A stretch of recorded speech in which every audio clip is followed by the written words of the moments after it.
coming your way next.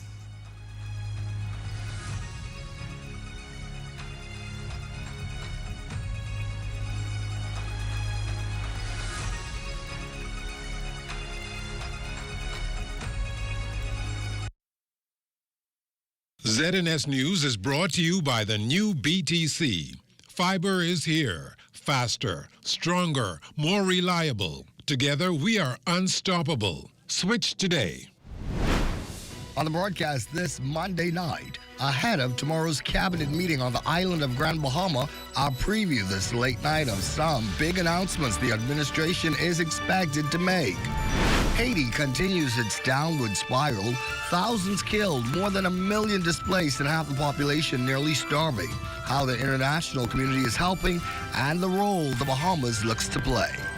And how one 11-year-old is coming to the aid of residents in one community, an initiative she calls Threads of Hope. Those stories, the days of the big news this late night, Monday, January 26, 2026.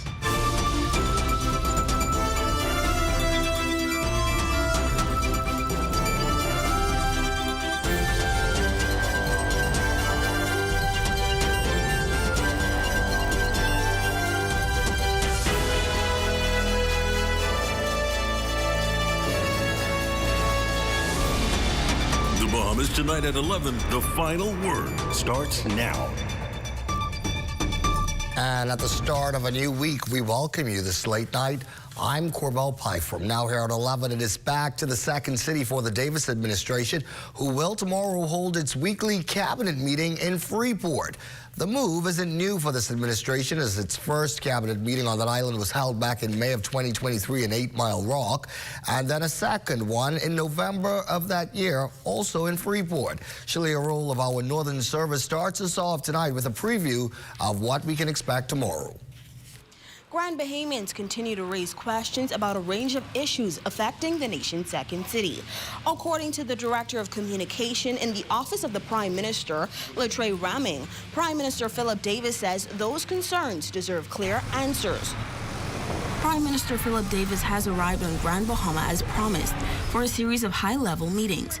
During the visit, the nation's leader is expected to address several pressing matters of concerns to residents on the island. Director of Communication in the Office of the Prime Minister, Latrey Raming, outlines the focus of cabinet convening on Grand Bahama. We're here to really focus on the economic development of Grand Bahama and to really iron out what our partners, what that future will look like. I know that there are a lot of, we know that in government and governance, there's never a straight road to really achieving the overall policy or economic objective. And so for us, his focus is really economic development of Grand Bahama. The communication director adds that the government intends to play an active role in shaping Grand Bahama's economic future. As you're aware that Grand Bahama has a number of standing matters that is either pending for the administration or some new ones bringing on stream. The Prime Minister is having some critical meetings with some very important stakeholders in Grand Bahamas and long-time partners who have been historically deeply entrenched in the Grand Bahamian economy. He also acknowledged that Grand Bahamians have a right to be skeptical, but notes that the administration is committed to what he describes as being on the right side of history, emphasizing that meaningful progress takes time. Grand Bahamians have a right to be skeptical. I think that they've seen the movie show quite often. But we are confident that this administration is going to be on the right side of history insofar as development of Grand Bahama. Once again, the Prime Minister is expected to speak directly to the residents of Grand Bahama this coming Tuesday. We will continue to follow this story and provide the latest developments as they become available. Coming to you live from the Harold de Gregory Complex for the Bahamas Tonight, the Northern Edition. I'm Shalia Roll. Back to you at the desk. All right, Sheila, thank you. And as Sheila just said, tomorrow we will, of course, have complete coverage on the administration's visit to Grand Bahama. Other news here tonight, Foreign Affairs Minister, the Honorable Fred Mitchell, visiting countries across Europe this week, reinforcing the Bahamas' commitment to an international rules-based system.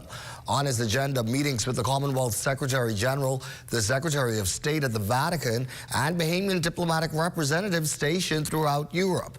Minister Mitchell explains that these discussions are critical to ensuring the Bahamas' voice is heard on global issues and to gain insight from diplomats representing the country abroad. He emphasizes that respect for the rule of law and agreed international standards remain essential. But I think they also understand that when you are faced with an entity which is more powerful than you are, sometimes you have to do things which you would not ordinarily do. And I think as part of the public education role of myself as the Minister of Foreign Affairs, I think it's important for Bahamians and those in the CARICOM region to understand why, in these circumstances that we now face in the international community, rules-based though we are, sometimes we have to make decisions because the actual survival of the country is threatened if we do not make a particular decision, which we might not ordinarily do. Tonight, recent information from the United Nations is giving a grim picture of the situation in Haiti. And even as the newly backed gang suppression force takes the lead in the ongoing security mission, officials seem doubtful the situation will improve much. More than 4,300 were killed last year as a result of gang violence.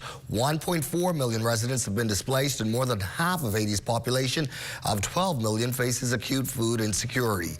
The new gang suppression force took over from the Kenyan-led multinational security support mission late last year. The previous mission officials contend never got the support it needed, from funding to manpower. Therefore, the mission has been labeled unsuccessful as it failed to make any significant dent in the situation on the ground there. The Bahamas is one of the countries in the region lending its support to security efforts. So far, some 6 Royal Bahamas Defense Force Marines are deployed to the Caribbean nation.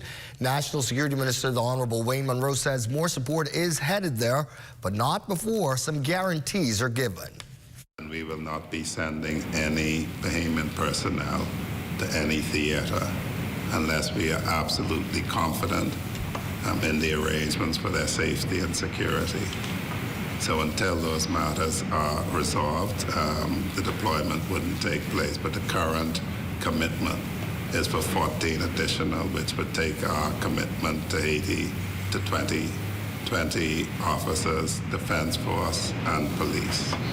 And even as the situation in Haiti deteriorates, much of the focus is shifted now to the ongoing turmoil in the South American nation of Venezuela, following the abrupt removal of its president, Nicolas Maduro, by U.S. law enforcement agents earlier this month. Developments in Venezuela are sending shockwaves across the globe and fueling concerns right across this region. Defense Force Commodore Floyd Moxey recently telling ZNS News that the situation in Venezuela is being closely monitored. In fact, all of the chief of defense staff in the region, including myself, we are being invited to Washington to meet with the chairman of the Joint Chief of Staff. I think this was supposed to happen next week, and so that they could brief us on the situation in Venezuela and the way forward.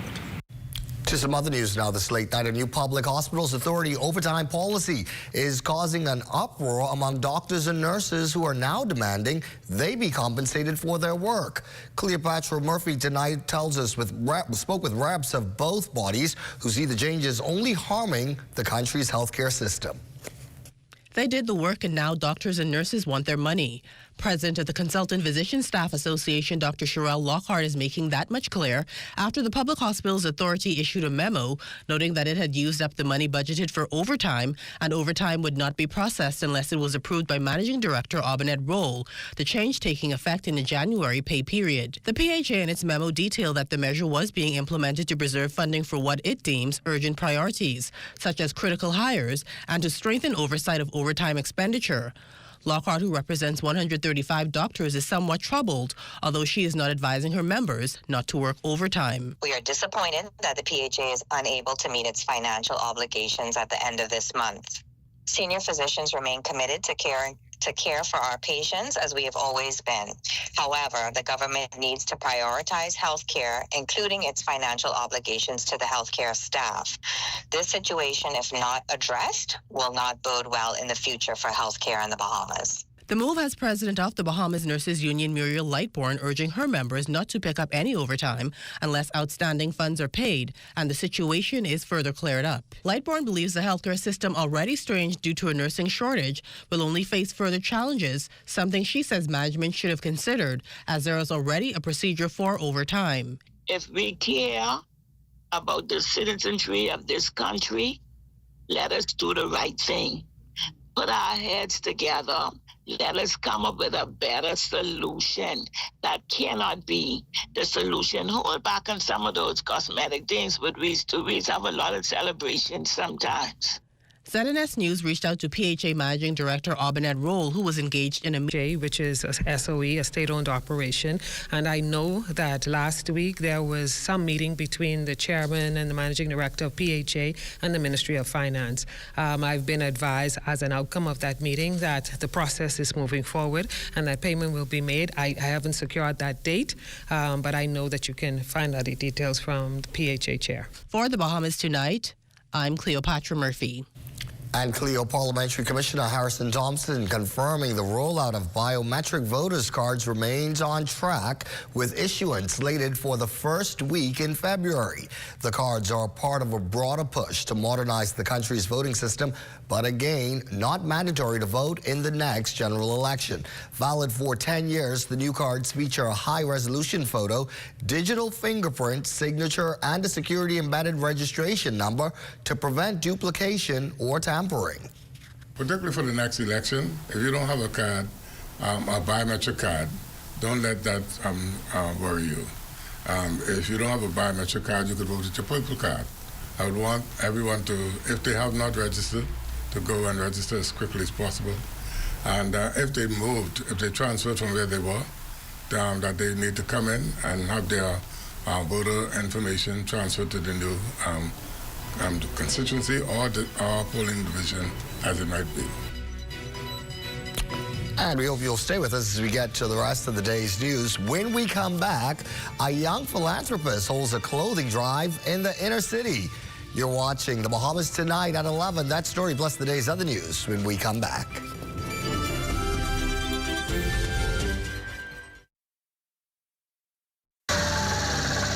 You have enough things to worry about. Living in a world that can seem opposite of the things you are trying to accomplish. I can need a little help with this. We're here to let you know that you don't have to go at it alone. Choose peace of mind. Choose comfort. Choose CB. Commonwealth Bank, leader in personal banking services. What if the reason you're stuck is because of the cycles you keep repeating? Cycles of fear, cycles of doubt, cycles of waiting for permission to live the life God already called you to. Every generation has a moment when destiny calls your name. On January 30th, 2026, that moment returns. The movement that awakened thousands is back, bigger, bolder, and more purposeful than ever before. This is Shift 26. Under the theme, Shift into Wealth, No More Cycles. This is not just another conference. It is a divine interruption. It's your permission slip to shift once and for all. A reset for your faith, your focus, and your future. So mark your calendars, gather your tribe, because this time, you're not just coming to be inspired, you're coming to be transformed.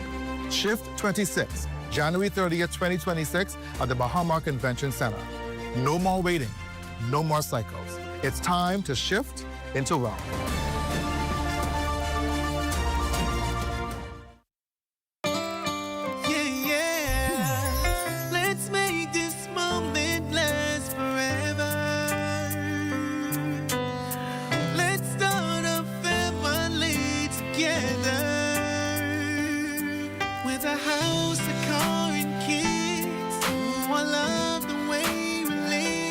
Got it covered. BAF has got me covered.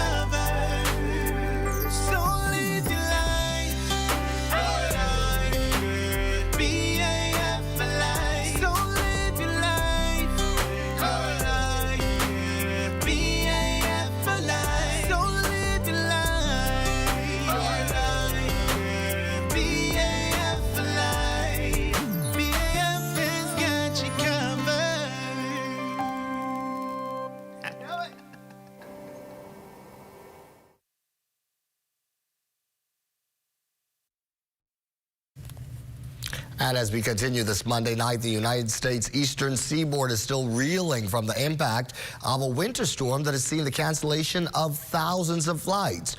And though on a smaller scale, the story has been the same back here at home.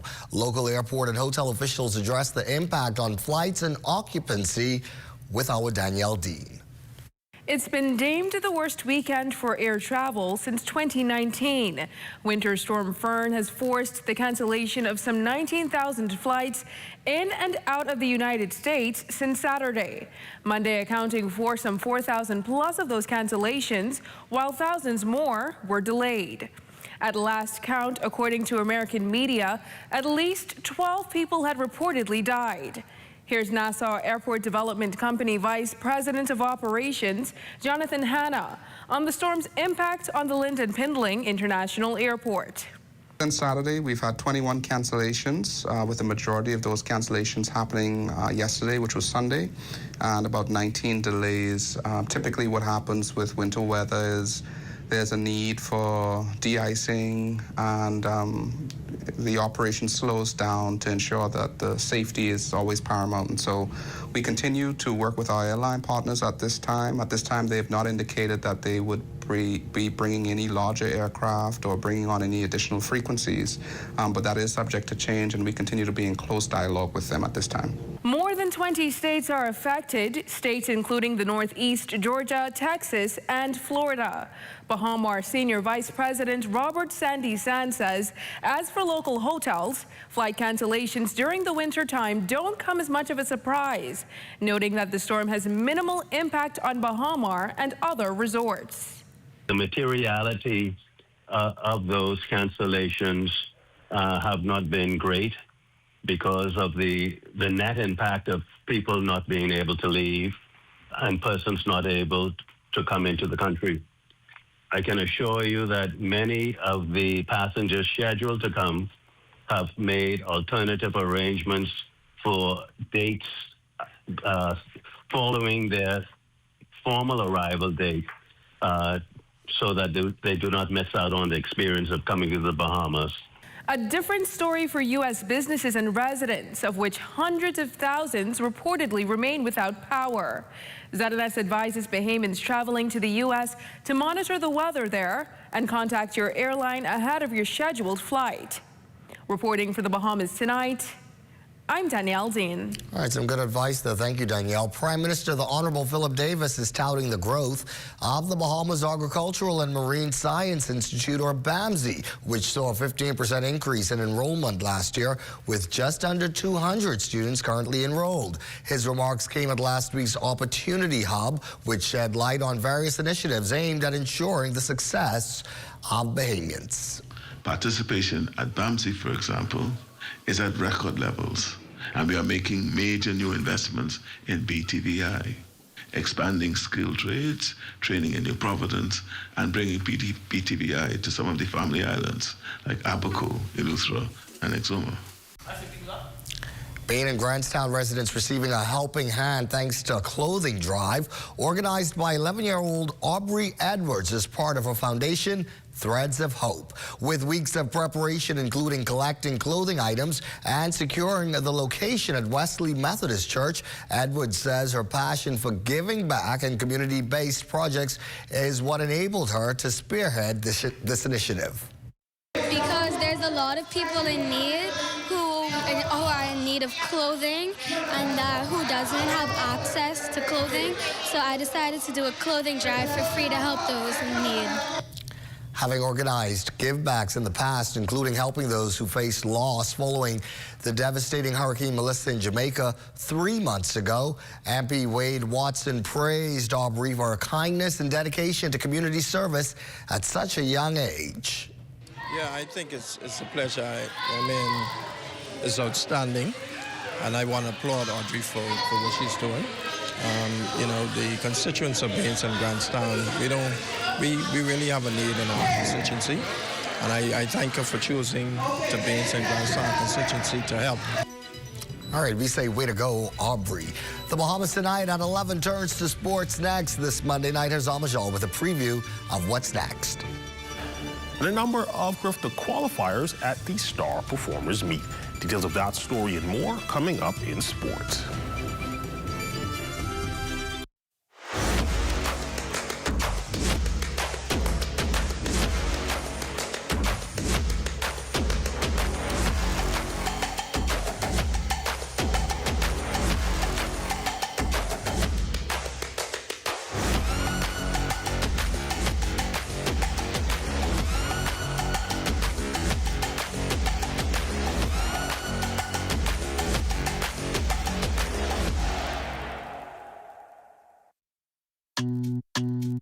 Sweet and spicy, marinated right, tossed with chili. Wow, wow. Garlic and ginger have many flavors, like honey barbecue. Signature hot wings, turn up the heat for you. Those pepper wings, what's your flavor? Roasted garlic parmesan, tastes so good, chicken, you know. So many flavors to try. What's your flavor? Honey barbecue, sweet and spicy, all new. Signature hot wings. What's your flavor? Roasted garlic parmesan, tastes so good, chicken, you know. Those pepper wings.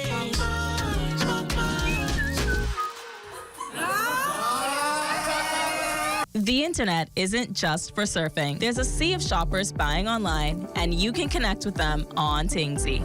Tingsy is the SBDC's online storefront built for Bahamians. Take your business to the next level by selling to customers online, both at home and around the world. People want Bahamian things, and if you got things to sell, sell on Tingsy. Find out how you can connect with a sea of buyers by visiting tingsybahamas.com.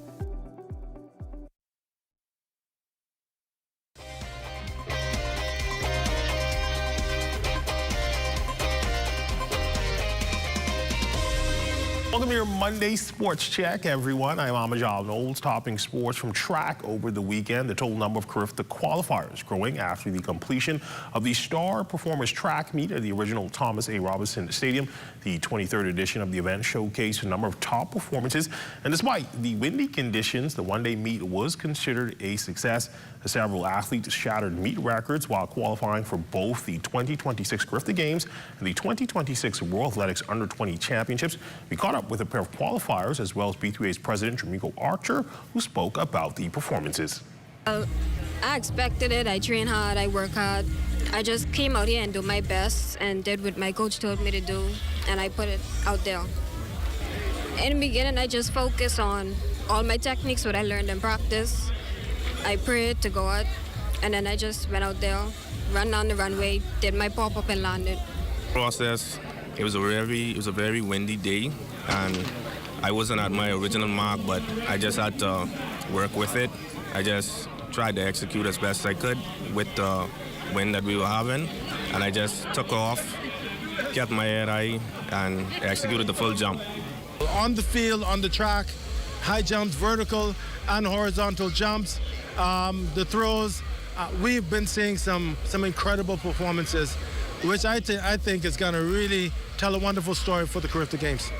Over in the pool from this weekend as well, Bahamas Aquatics hoping to strengthen their claim as the top junior swimming program in the region, hosting their New Year's kickoff invitational at the BKK, with the 2026 Carifta Aquatics Championships set to take place in Martinique this year, April 4th through the 10th. Bahamas is aiming for an unprecedented 8th straight Carifta swim title. Now, the kickoff meet saw a number of qualifiers as well, but as far as the team totals, there was a close finish between Mako Aquatics and the Blue Wave Swim Club. Mako would take the top spot with a total of 1,036 points. The Blue Waves trailing by just 5 points, finishing with a total of 1,031. Barracuda Swim Club accumulated 502 points to finish in third. First meet, you know, we had the team had some mixed expectations. As you know, usually for Christmas break, the kids go off. Some are here, but for most part, the swimmers who were here during the Christmas break and for Christmas camp, they came up with some amazing time. Last night was pretty amazing. I think pretty much the entire team dropped last night. I'm pretty happy with the result. To the pitch in beach soccer news from over the weekend. The Bahamas Women's Beach Soccer Program and the USA Women's Beach Soccer Program kicked off a series of 3-day joint practice sessions and scrimmages yesterday at the National Beach Soccer Stadium. The event designed to broaden the relationship between the two programs while keeping players' skills sharp for upcoming tournaments. Yeah, I mean, I think it was a great game. It was a hard battle against a really good team. We're really honored to be here to play in this stadium. I mean, we can't complain about this environment for sure. But no, I mean, I think we played really well, but we hope to, connect a little bit more and score some more goals tomorrow. So, yeah. We didn't go there and execute everything that we wanted to do. Still wasn't a poor performance as the game went on. We became better. We executed what we wanted to do. Hopefully tomorrow will be a better experience, but today is in the past. Hopefully all the things we can do is learn. Tennis news, the 2026 Nassau Cup concluded this past Saturday after 3 competitive weekends of play at the John McEnroe Tennis Center at the Bahama Resort. Now, in January, the event delivered high-level tennis and dramatic final round results and a true celebration of the Bahamian tennis community. The final day of competition saw the Rum Club, the defending champions from the inaugural Nassau Cup, entering the 6th and final round, leading the 2026 standings after 5 rounds of play. Rum Club would then lose all 3 matches in their final matchup against Cable Beach, opening the door for Team Bahama, led by Captain Josh Herman, to surge ahead and capture the 2026 Nassau Cup title, the first championship for the Bahama team. And that's been a look at your sports on this Monday. I'm Amajal Knowles, signing out until tomorrow.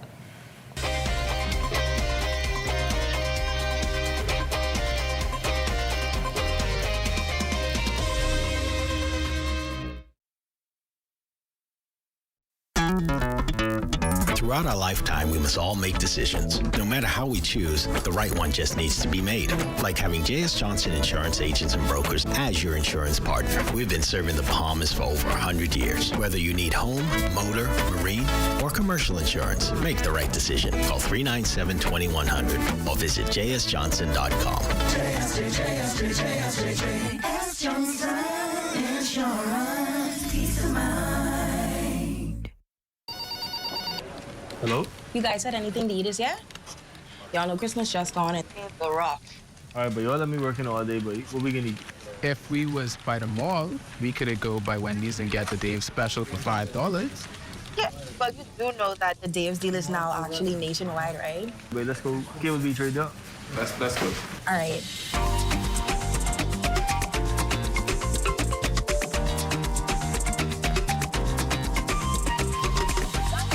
What if the reason you're stuck is because of the cycles you keep repeating? Cycles of fear, cycles of doubt, cycles of waiting for permission to live the life God already called you to.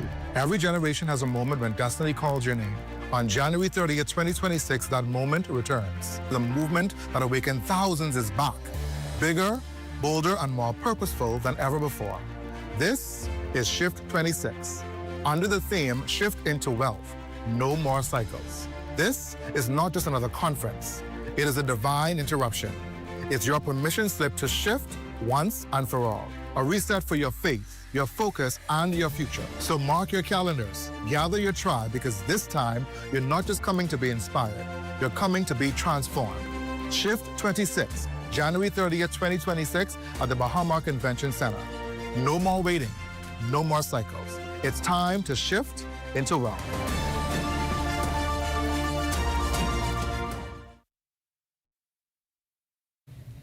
Here we are at the start of a new week. Time for a look at our weather picture. For that, we say good evening to Chief Meteorologist Basil Dean. Good evening, Congo. We have an advancing cold front approaching the extreme northwestern parts of our country. We expect it to push through our area late night, just around midnight or shortly thereafter. It will bring with it some showers and maybe an isolated thunderstorm along the frontal boundary. But once that front goes through, we expect some cooler temperatures as we head into the balance of this week. Now, your temperatures around the islands right now, 79 degrees in Marshall, Barbacoa, Green, Torquay, and also Freeport, Grand Bahama. The Berry Islands, 77. 80 degrees in Allenstown, Bimini, Harbor Island, 79. Roxanne, Eleuthera, Otterstown, Kid Island, 80 degrees. 84 in Black Point, Exuma. Also Camp Space, St. Andros at 84 degrees. Fresh Creek, Central Andros, 80 degrees. Picking up some 81s in Georgetown, Exuma. Otterstown, Kid Island, Rum Key, and San Salvador reporting 80 degrees. And then we get into some 81s in Ragged Island, Clarencetown, Long Island, Crooked Island, and Betsy Bay, Maguana. Also Ackless at 81. Matchitown, Inago, 80 degrees. And the Turks and Caicos Islands at 82 degrees. Forecast tonight, we're looking at mostly cloudy, increasingly windy, with a couple of showers developing later on tonight, particularly as that frontal boundary gets a little closer. The low temperature we expect to fall up to about 70 degrees. And tomorrow, things will clear up a bit. Partly sunny, still very, very breezy, and high temperature tomorrow. Well, we're looking at about 73 degrees. Extended weather forecast for the next 7 days. Beautiful weather, save for the strong winds, which will be with us right through Thursday, and then things start to ease up just a bit. But those temperatures, very, very comfortable. We're looking at some low 70s here in the capital right into Thursday. We're starting to get a slight warming trend on Friday. Another frontal system goes through on Saturday, and that will reinforce the chilly temperatures, as we will see temperatures into the 50s as we head into Sunday and the early part of next week. But those daytime temperatures, we just cannot complain. But once again, you have an opportunity to wear those winter clothing. Carvel. No complaints here, Basil. Thank you very much. That is our broadcast for this Monday. I'm Corval Pfeiffer for Amo, Basil, and our entire team. Take care, be well, and remember, we will be looking to see you again right back here tomorrow evening. Good night.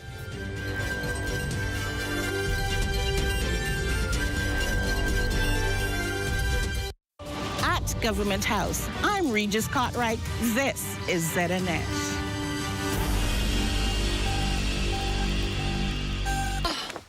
Kenneth, that was amazing. Papa's just getting started. Oh, remember our home